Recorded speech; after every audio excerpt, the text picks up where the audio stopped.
Melissa, Sarah. what are we doing today?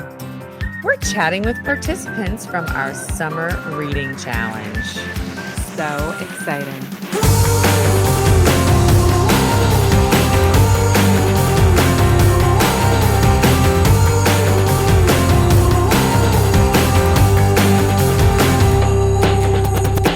Well, it's hard to believe, but the summer's winding down. I love summer so much. I'm always so sad when it's over. I just always get into like a funk at the end of the summer because I'm just like, well, this is it. And not that you were ever a big Game of Thrones person, but like winter is coming. I've been trying to convince my family to just treat September like summer. So we've got extended soccer season. We got a soccer tournament coming up this weekend, which normally would have been done in August. We're going to try to get on one more camping trip. We're just going to convince ourselves summer is continuing and hope that the universe agrees with us. Really? Summer is continuing because I don't think it's officially autumn or fall until like almost the end of September. I think it's like September 19th or 20th or somewhere around that time. So we do still have weeks left, and I am willing summer to continue. Well, you are stretching out summer. I'm stretching out summer because it's been a great summer, partly due to summer reading challenge. What an amazing experience this has been. I'm so delighted with the uptake on this. Did you have fun?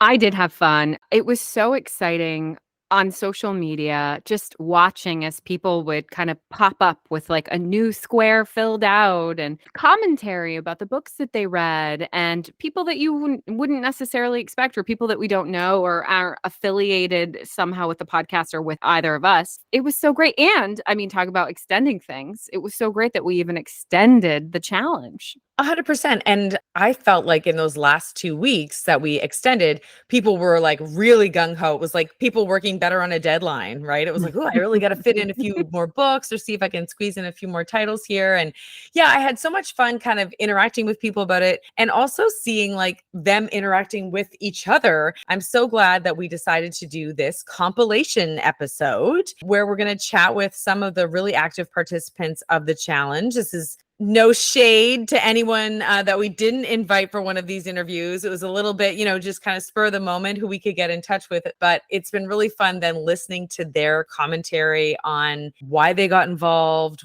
what squares were the most challenging, which were the most fun, and just expanding that conversation about reading that you and I have been having and enjoying with a lot of our listeners who we are so grateful for their support too. Yeah, I feel like this is a bit of a love letter to them, not just to the people who we talk to who participate in the challenge, but just everybody in general, to say like, we really appreciate you listening. Super fun. And I feel like just the perfect way to cap off this unexpectedly fun and eclectic challenge. So without further ado, we hope you enjoy this special compilation episode where we get to chat directly with some of our listeners. And if you would like to be a guest at some point on our show, hit us up on social media, send us a message. We want to really engage with all of our listeners. Enjoy. Hello, I am welcoming one of our could read, should read, must read summer challenge participants, Sheila Frost. So welcome, Sheila. Thank you, Sarah. It's great to be here. You have been a great listener to our podcast, and right away when we introduced this summer reading challenge, you kind of jumped right on it, and you were messaging me and asking me questions about it, and you completed it. You actually filled out your entire bingo card, which is really exciting. So congratulations to you. Thank you. And thank you, because really great to see such excellent engagement from someone participating in the challenge. So I just wanted to kind of talk with you about your experience a little bit with this challenge. How much do you typically read, and what attracted you to this summer reading challenge? Well, I normally read about one book per month. And last year, at the end of the year, my Goodreads, I fell short by one. I think I challenged myself to 17 books last year, and I hit 16, and my Goodreads said, oh, better luck next year. Made me feel a little bit down. So I really challenged myself to read a lot more this year. And I've really just found so many good books that sometimes I just stumble because there's so many good things to read. Actually, this year I'm on my 20th book. So I've really just found so much really good things to read. When I saw your challenge, I think what I was attracted to it by are the different focuses. When I saw a book in another language or translation, I was like, "Oh my gosh, I'll never do that one." And then I actually had in my TBR pile a book. It's Tatiana de Rosnay, A Paris Affair, and it was a collection of short stories. And I said, "Oh, I can't believe it was translated." So it worked out. And then from there, I think it just really got me excited about it. The other thing that attracted me to it was I went to Arizona in like April, and I got to thinking about a Judy Blume book, Tiger Eyes, that I read when I was a teen. So when I got back, I reread it, and I was like, oh, it feels so good to read a book that you read when you were so young, to kind of get Yes. at something out of it, to see how different you feel.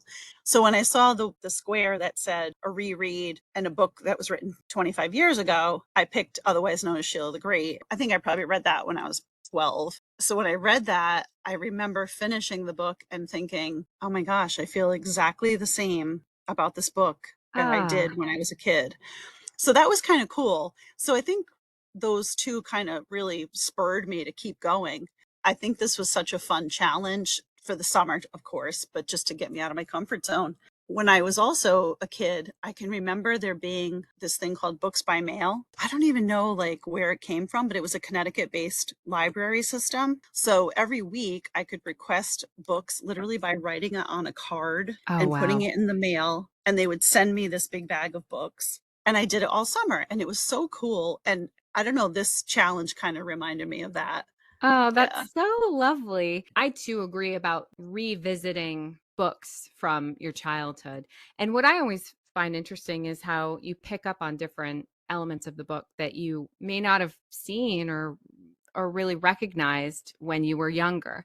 And to reread a book and realize like, oh, I know why I love this book and I still love Hmm. it. Yeah, writing on a card and send how exciting that must have been to be getting these books coming to you by mail. Hmm. The funny thing too is that we didn't have mail delivered to our home, so I had to walk to the post office. So I'd be Oh. like, "Mom, I'm going to the post office to get my books." Oh. Kind of funny. I wanted to know, what was the most challenging square to fill on the bingo card? I mean, because great that the translation was something that you didn't even realize. You Yeah. were already engaged with that and reading a book that was a translation. So was there one that was harder than the others? I think the band book, it was easy for me to pick it out. I had never really read a Toni Morrison, which is kind of funny, but I picked The Bluest Eye. And honestly, that was a tough topic. It was a Yeah. tough one to get through. There was a lot of deep poverty, and there was some sexual assault, and it was a pretty tough book to read. But at the end of it, I was like, I'm so happy that I read it, because it was just one of those things that you sort of check it off your list and you feel a little bit more accomplished. So that was probably the toughest. It kind of left you with a lump in your throat. But other than that, I didn't find it difficult to find a book to fit into the square. It was fun for me, like the square that was finding a book, an award Mhm. winning book. Yep. I used the suggestions that you put in there. And when I went to those lists, I found An American Marriage. I had it on my shelf. I think I'd picked it up somewhere along the way. And when I started reading it, I was actually blown away with how it wasn't at all what I thought it was going to be about, and it was wonderful. I was so happy I'd read it. That's excellent. I did have another friend who participated in the challenge who also read The Bluest Eye by Toni Morrison. And yeah, she had a very similar sentiment of like, this was a hard read. It would But definitely an some of the important subject. read. Yeah, I think Hmm. one of the reasons why we read is to try to understand other people's experiences. And Absolutely. reading is so intimate, right? So you do Mm. get this like really intimate internal look at what somebody's going through, and it just kind of opens up your perspectives. So would you say that there were any books that truly surprised you? I mean, I know The American Marriage, it sounded like you had it on your shelf and it fit right into that award-winning book square. Hmm. But would you say that was the one that kind of surprised you the most, or was there another one that you read that you were like, oh, wow, I may not have read this before if I hadn't participated in this challenge, but this one really surprised me and I was into it. Yeah, I definitely think the An American Marriage was the one that surprised me the most. I don't know, I think just the title sounded a little bit flat. I guess I just didn't read the back cover at all, and just kind of dove into it, which is exciting. That's really good. I think out of all of them, could read, should read, must read, I think An American Marriage is my must read. Do you mind giving me like a little like synopsis? I know I'm kind of putting you on the spot. It's actually about a newlywed Black couple in Atlanta, Georgia, and he, early on in their marriage, is wrongly accused of a crime, and he goes to prison. The raw emotion of him writing to his wife from prison, I could really feel it. I could really hear his voice and feel how emotional he was to be missing his wife for so long. Yeah. So I think that's why I liked it so much. I didn't see it coming, and the ending too was quite surprising. So I would definitely recommend that one. Congratulations on getting to 20 books. Now, what did you set as your goal for Goodreads for this year, knowing that last year was your 17 and you didn't quite make it? I think I set it at 20, and I'm on my 20th book. So I haven't finished it, but I did set it for 20. You're going to blow that that goal right out of the water. You've already beat it. That's great. Thanks for being a listener. Thanks for being our summer reading challenge participant. Until next time, Sheila, thank you. You're very welcome. Thank you for inviting me. I've thoroughly enjoyed the challenge, and I'll continue to listen to your podcast because I love your banter. And I think you and Melissa sound so great together. So it's really enjoyable. Thank you. That warms my heart, and I'm sure when she hears it, it'll warm hers as well. Okay, thanks, Sarah. I am here with a summer reading challenge participant. Her name is Violet Halford. Hello. I know Violet quite well. I gave birth to Violet. That's how close we are. Very close. Yeah. Did you have fun doing the summer reading challenge, Violet? I 100% did. Well, thank you. I'm really glad to hear it. And I'm looking at the master sheet that I was using to track everybody's participation over the summer. It filled out nicely, didn't it? It's nice. Yeah, it's we got nice. we got a lot of entries. I'm really excited to draw a winner. So I'm looking at the squares that you satisfied. There's quite a few that you definitely got 2 solid lines. You sort of made like the plus symbol in the center part of the bingo card. Yep. And the first one I want to talk about with you is the fact that you did a reread. Now, you indicated a particular book in the reread, but I know and you know that you basically reread everything that you read. So is this because you love rereading, or is this because your father and I just cannot keep up with the pace at which you read? Well, I think it's a little bit of both. Even I can't keep up with myself because I buy like a big bunch of books and then I finish them and I'm looking for something else to read. I do enjoy rereading. I mean, probably not as much as reading the first time because who can beat that, right? So yeah, rereading is a very economical way Yeah. to be reading a lot. Yeah. Another one of the squares that you completed on your summer reading challenge bingo card was a book that has hit #1 on the New York Times bestseller list. Do you remember which book you read in that category? I'm pretty sure it was Dog Man Scarlet Shredder. You are correct. And why do you think that book made it to #1 on the New York Times bestseller list? Probably because his name is... Dave Pilkey? Yes. He's got a lot of really good books, and he's really well known. And also because the Dogmans are really easy to read for people that aren't that good at reading, for whatever reason, can enjoy these books too because they're pretty simple. Yeah, books don't need to be a struggle, right? Yeah. We can find stuff that we like to read and just enjoy reading, and that's just as good as anything else. Yeah. But sometimes we do push ourselves with reading, and I know that probably a category that was maybe a little bit trickier, maybe a bit more of a challenge for you, was the category of a book in another language or a translation. And I believe of all of the contestants or competitors in the Summer Reading Challenge who satisfied that square, you were the only one who actually read a book in another language. Most people read a translation, myself included. So talk to us about that. What did you read? What language was it in? And was it more difficult than other things that you read for the challenge? I read Le Mystère de Cheyenne. I can't remember who it's by, but it's in French. And that was a school project that we had to do. But I went on a trip to Boston during the reading of that book. So for school, I had to finish that book, but other people had moved on and I had to read it by myself. And it was challenging, I will say that much. I did spend a good amount of time reading it.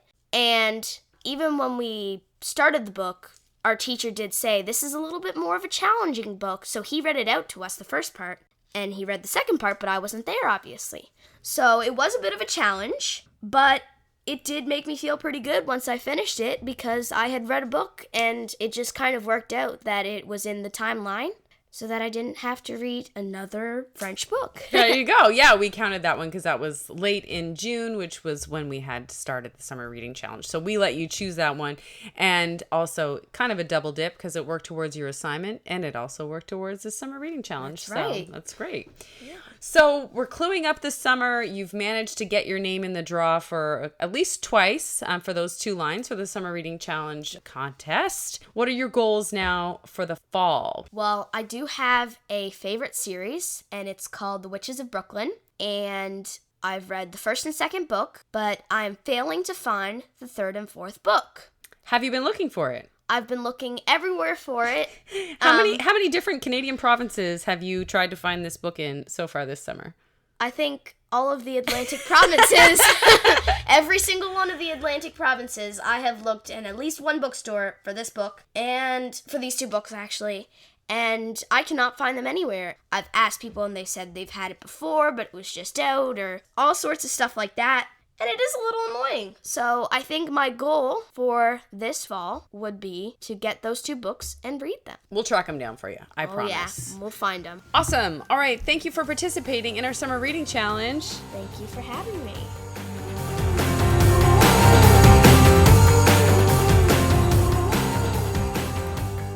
I am here talking with one of our summer reading challenge participants, Steph.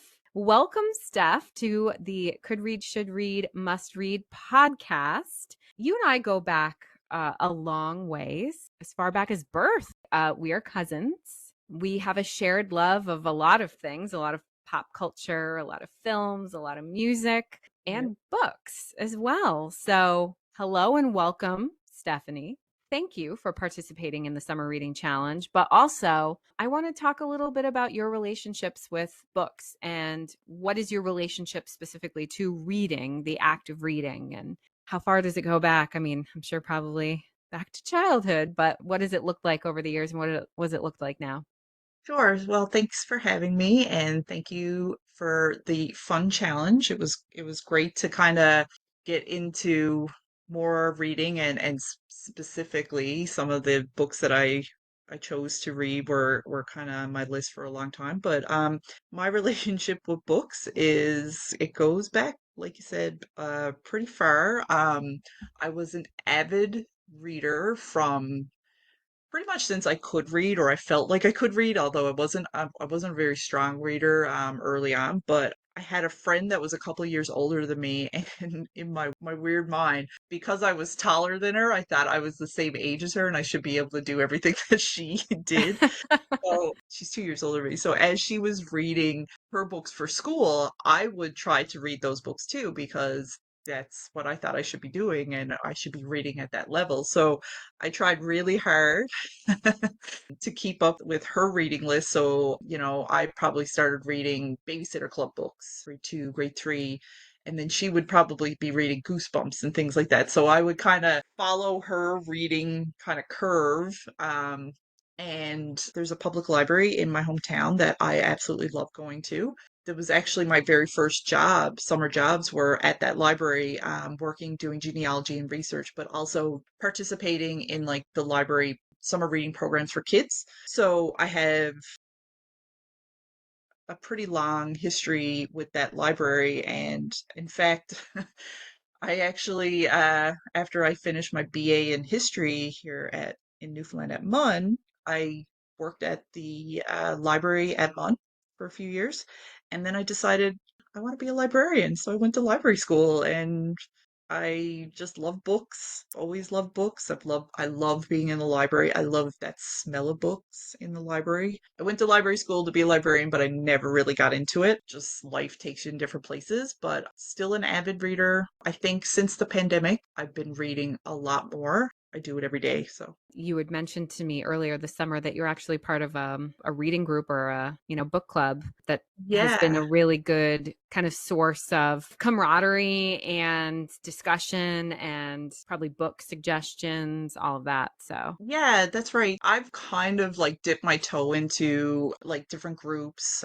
book clubs, things like that. I don't like being told what to read and then trying to read it before an arbitrary date of discussion.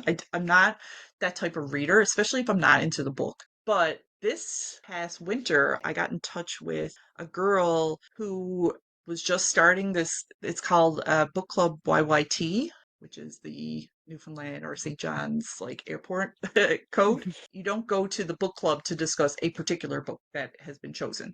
You go to the book club because you want to discuss books that you really like or that you're trying to get into. So like it's just like a place where people, like-minded people, can come and discuss the type of books that they like and just to hang out. Yeah. it's always wonderful when you can find just kind of like-minded and people who have similar interests. And I feel like books are such a great way to bond. I mean, Melissa and I have waxed poetically about our time in our MA program. That certainly was the case for us. But jumping kind of back into the summer reading challenge, you are one of our completists, I guess, Mm. and reading and filling in every single bingo square on the card. So congratulations for accomplishing Thank you. that. When you started off with the summer reading challenge, did you have a specific goal? Did you want to complete the card, or were you just going to kind of see where it took you? My goal was to try to finish it. I typically am pretty busy with work in the summertime, so I didn't know if I could finish it, but I know it's not controversial, but I know some people would probably think it's a bit of an easy way out. I typically read a lot of or listen to a lot of audiobooks. I No shame in so that. We I definitely know. we talk about that. Melissa, I know, enjoys a lot of audiobooks. I've definitely dipped my toe in those waters as well. I really enjoy audiobooks and it's a pretty new thing. Like I've probably only been listening to audiobooks for like a year and a little bit maybe. For this challenge, I think my goal was to try and get it all filled out, but I did do some legwork early on. I knew that there was going to be a couple of slots that I was going to struggle with. Namely, I think the hardest one was like an author with the same With name the as same you. name. And Hmm. yeah, so I was trying to like figure out what I would read for that. And a lot of the books that I actually chose for the challenge were really small books. So I did C.S. Lewis for or Alice in Wonderland for that particular category because my last name's Lewis. So so and then I think I picked Mice of Men for a banned book. And I mean those are really easy books to kind of get through and read. So yeah, once I got those figured out, I kind of just picked whatever I thought I was mostly interested in. And that's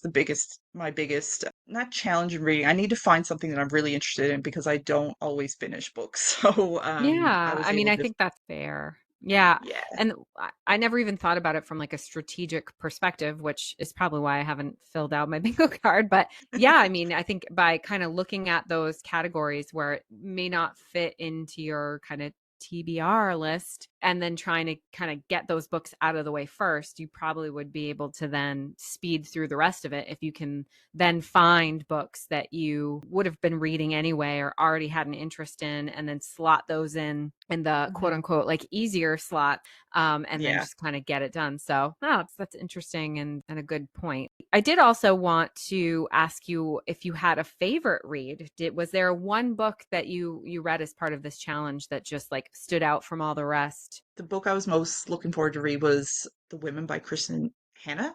That one I had actually purchased previous to the whole challenge coming out, so I was kind of waiting to read it, and I'd heard a lot of really good things about it. I'm an avid historical fiction reader. I'm not going to say I love all historical fiction, but I typically gravitate towards it, and I just find it interesting.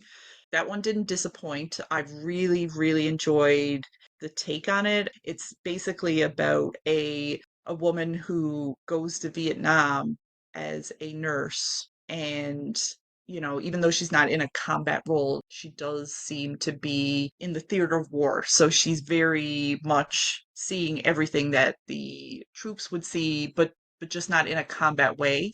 And her struggles to return home and to feel like she's been helped. And obviously the Vietnam War is kind of like a dark point in history in that a lot of the people that returned were villainized. It wasn't the same as World War II, where, everybody had these victory parades and everybody celebrated the return and all the, it's always being celebrated in film and whatnot, because people didn't realize there was women that participated in the Vietnam War. It was this huge struggle to like get recognition. It was a really good book.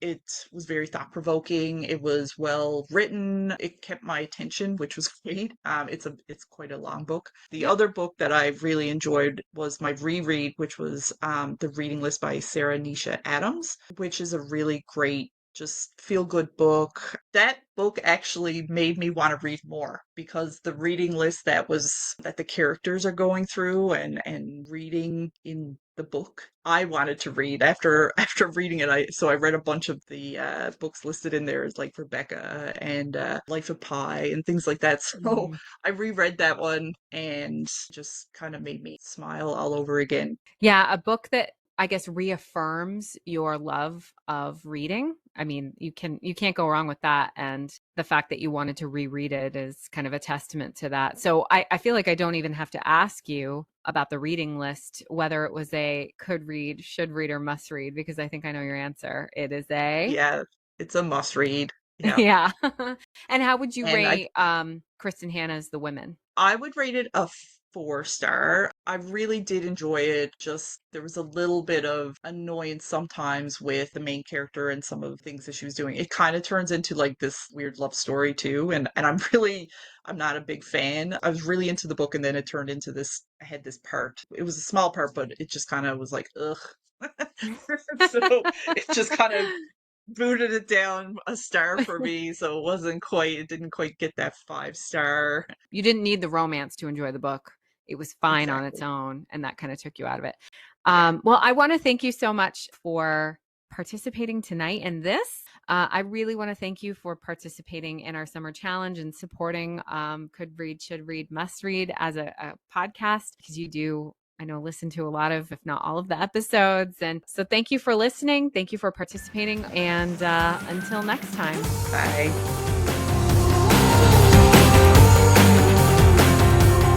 I am here with our ever effervescent listener, Shanda Slipp. Shanda, thank you so much for joining me for this conversation. Thank you for having me. I'm a huge fan of the podcast, so I'm really happy to be here.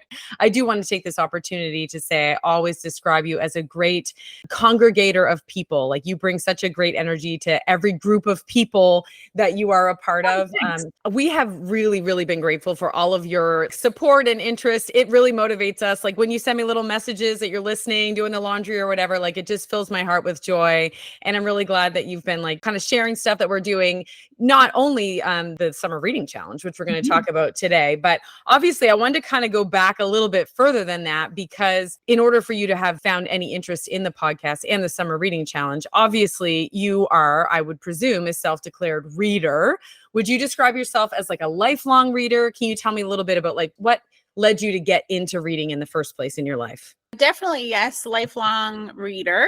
Probably fell off a little bit, like, with kids and school and that sort of thing and studying, and really got back into it probably during COVID, I would say. And the last few years have been pretty voracious, following on Goodreads and like sort of doing a challenge for myself every year to, read a certain number of books and then track it on there. Yeah, I've been reading more and more, and then getting more into this sort of kind of social media, suggestions and Instagram accounts and podcasts like yours that have given great suggestions. And the summer reading challenge was perfect for me. Well, that's awesome. And I know you're also a very competitive person, because I do know you outside of just any of our relationship affiliated through the podcast. I feel like the summer reading challenge probably kind of appealed to that side of your personality, but you went above and beyond with this challenge. You not only completed the sort of minimum one line deadline, and you did the whole card, which we were all like, oh wow, she's like really a superstar. But then the overachiever in you went on to then start a second round on the second card. Right. When you saw the challenge, did you set out immediately to do the whole thing, or did it just kind of happen organically over the summer? Oh yeah, totally. No. It's a competitive, kind of crazy person mentality, really, because it's like, oh yeah, no problem. Because sometimes, you read sort of aimlessly, one book to the next, or you stick with the same author, the same genre. So I did really like like it kind of guided what I was reading. I definitely like the challenge, and then also the suggestions of the different boxes. Some were really easy, obviously, like a bestseller or a reread or whatever. But then some, like a translation or a book that had been banned or those things, like I did go seek out books that I probably wouldn't have otherwise. So what would you say was your favorite square to satisfy in the challenge? We traveled early in the summer, as you know, to France and Switzerland. So I did actually, while I was over there, try to find like a French book. I actually read a book in French. Like it wasn't even a translation. I did French immersion in school, but my French is, it's okay. Like I did like that, because otherwise I don't think I would have. Right. The easiest probably was like the bestseller or, the award winner. I've got lots that I could fit in those boxes. Quite a few that were harder to fill for sure. And that being one of them, the translation or the other language. But that was a neat challenge. I think I wouldn't have done that otherwise. I need to make a correction, because we're obviously recording all of these in segments separately. So this one will fall after an interview that I did with Violet, who and I congratulated her. I said she was the only one who actually read something in another language for the translation box, but you also did. So have I overemphasized yet that Shanda is an overachiever? It's like, I wouldn't have been surprised if you told me you actually like studied and learned a new language altogether. No, we're not. I'm not that crazy. Just like slightly. Yeah. And it did take me longer, because I'm pretty fast reader. Like I generally average like almost 2 a week. So I'm pretty fast, but then this one was definitely the slowest. And I did have to, sometimes I had the book and then I had Google Translate on my phone with the image translation, so that I kind of like could hold it in front of the book and sometimes like pick up words that I wasn't getting. So that was helpful. It's like a very, interactive experience, but also true to the, Sarah and I talk about this all the time in terms of like the craft of writing, right? It's not just about like, I understood the meaning of the sentence and therefore I got the story. It's like the writing is poetic, or it's creative. It's like stimulating in some way. So like you had to kind of really maybe dig a bit deeper to actually get the craft from the writing in French. That's really cool. Yeah, exactly. What would you say is like your comfort zone in terms of reading? Like what genre or what style? I'm pretty open to anything, honestly. Like historical fiction, always, every probably third or fourth book I'll read just like a fluff kind of, the steamy fluff category, I call it. Generally, and I'll try to pick up ones like, that just like you guys talk about sometimes, where the cover just really draws you in and like, okay, well, this must be good, must be popular, and give it a try. But pretty much anything, really. So as you know, we like to structure our episodes around this idea of like the could reads, the should reads, and the must reads. The should reads a pretty broad territory, so I don't want to dip in there, but I am wondering if you have one book that you read as part of the summer reading challenge that was, solidly in the could read. Like, thanks for putting me in this territory by satisfying this square, but not really one of my recommendations. And then, of course, if hopefully you did encounter a must read as part of this challenge that you'd share with us. Mm-hmm. Just looking at the list, because I did read a fair number, I would put in the could read. Definitely. Sorry. It's okay. The must reads, probably one that you guys recommended on one of the episodes was The Rachel Incident. That is probably my favorite book of the summer, to be honest. I loved it. And then I read another one, I think I told you, by that same author, that's more of a YA kind of magical type one, and it was really bad. I really did not enjoy. But Rachel Incident, loved. Lisa Moore, This Is How We Love, also I think a must read. And then the one before that I read was The Women, Kristen Hanna. which is a historical fiction about a female nurse in the Vietnam War. And that one, I think, was on the bestseller list forever, and it was kind of on my list, but I thought maybe it would be overhyped, because it was everywhere, but I thought it was phenomenal. That's so interesting because Sarah interviewed Steph Lewis, who is another active listener and participant, and she also referenced the same book and had like a really similar review of it, but also read it as part of the challenge. Yeah. The banned book I read, I think, is probably in the should read category. It's called Gender Queer, and it's a graphic novel. It was, I had to Google basically banned book list because, it's not something that's on our radar in Canada, thankfully. Yeah. But that one, was really interesting how it's written, more in a graphic novel style. So you did play with format a bit, like you did a graphic novel. Did you do any audiobooks? I think I'm trying to think. Oh yeah, I did a audiobook of, actually didn't fit it into any square though. But it was a Newfoundland author, Heather Smith, Barry Squire's Full Tilt. Oh, I don't know that one at all. A friend had recommended it, and I listened to it on audiobook, and it was really good. I really enjoyed that. Actually, it's different and it's set in the 90s in St. John's. How did they do with the accents? Not well. So it was one author, and actually I had to look it up because she's actually Irish. I think she lives in Canada, in Alberta, but she's Irish background. So you could tell, that it was more of an Irish accent versus the St. John's kind of accent. I love that they knew to like kind of focus their search for a reader like with something, but they were like, I guess we'll just go for Ireland then. But yeah, they came close, but not quite.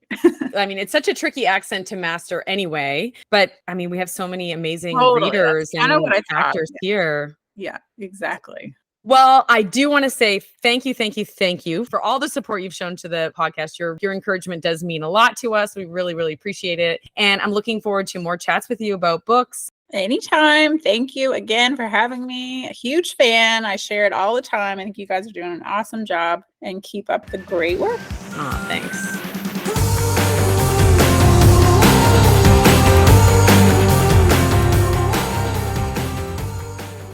I'm here with another Summer Reading Challenge contestant. In fact, I'm here with another Summer Reading Challenge contestant who I gave birth to. But this will be it. These are the only two contestants that I gave birth to, I promise. Douglas, how are you today? Did you enjoy participating in the Summer Reading Challenge? Yeah. Yeah, you have 2 lines, I think. Did you manage to get 2 lines?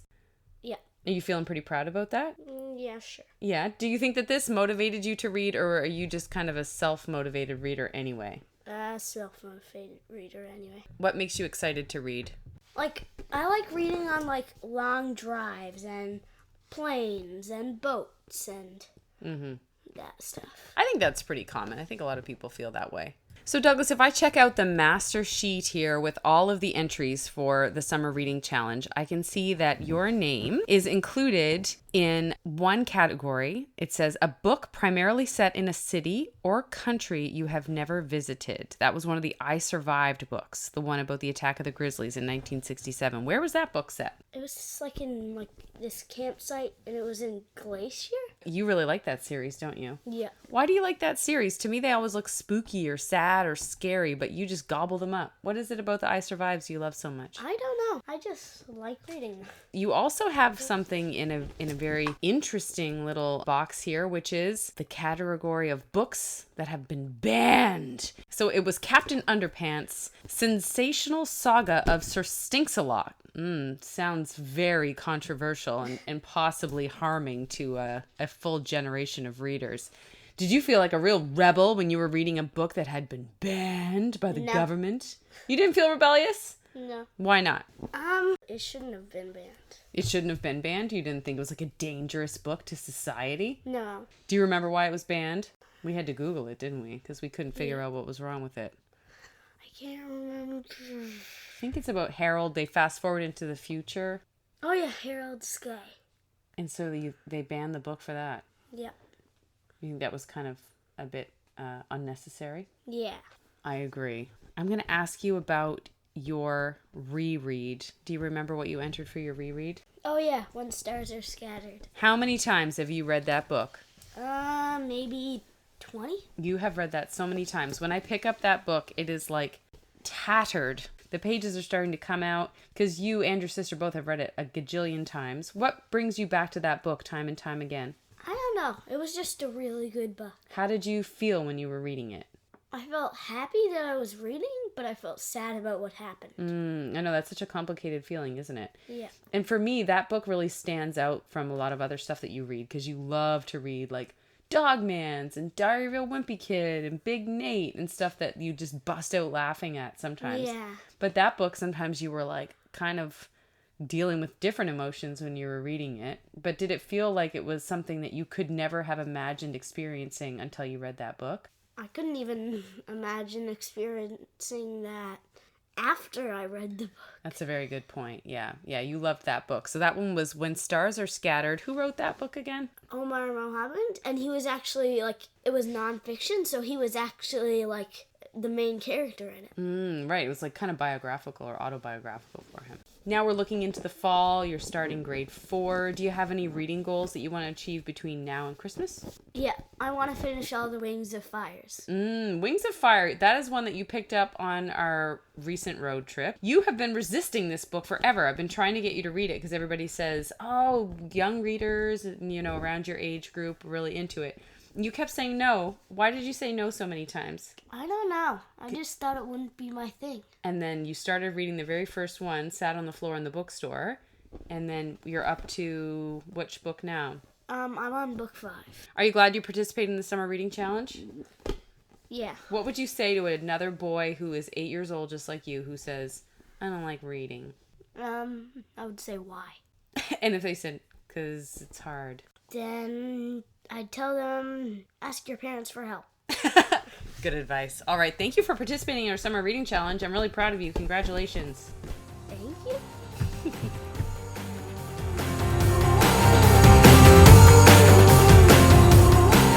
So fun. That was so lovely. A big thank you to everybody. We've got a lot of fun stuff coming up in the fall. Maybe not necessarily another bingo card challenge, but we're excited to offer you some new versions of Could Read, Should Read, Must Read. So stay tuned for some details about that. That's right. You love listening to us. You're going to even love it more to be gazing upon our lovely faces. Amazing. Thank you. See you in the fall. Toodaloo.